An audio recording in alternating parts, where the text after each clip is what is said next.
At first, I thought this would be a basic cave exploration.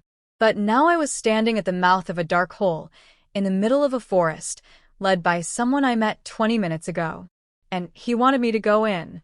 He handed me a helmet with a light on it. I was nervous, but I had come all this way and already paid, so I decided to go for it. He went first, climbing down using a wooden ladder tied together with branches. When he lit the way from below, I could see the chamber wasn't too deep, about the height of 2 or 3 people. So I followed. That's when I noticed. This is just the beginning. We had to descend even further. Now it was getting tight, a vertical tunnel barely wide enough for a person to squeeze through.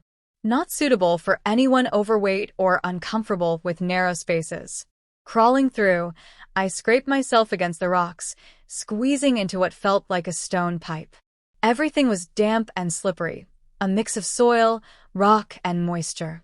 If you're claustrophobic, this is definitely not for you.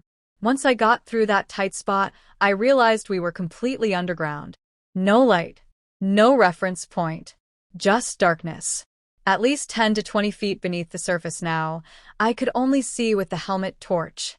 The guide walked ahead with his flashlight, and he had one battery-powered lamp, which he was saving for the main attraction. We moved forward, crawling over boulders and squeezing through narrow paths. The place smelled of damp earth, and the sound of bats echoing inside made it even more eerie.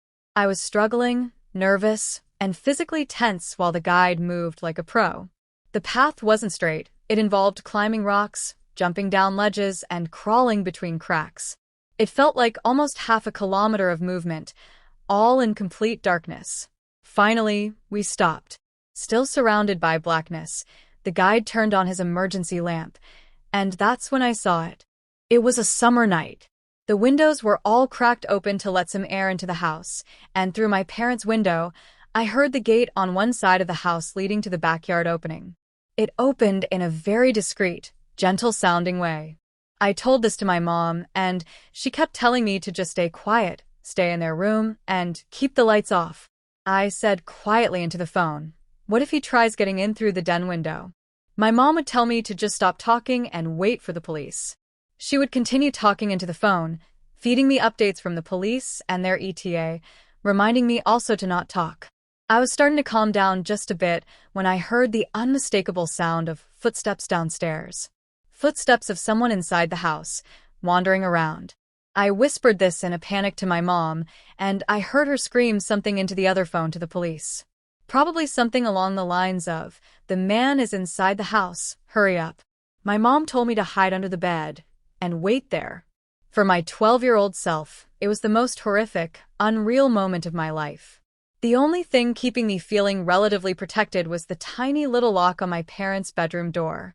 I heard footsteps coming up the stairs. The stairs are by my sister and I's bedroom down the hall. My parents' bedroom is further down. The footsteps faded for a few moments, I'm assuming as the intruder went into our bedrooms, searching. My mom told me the police would force their way in and to not move until they were inside.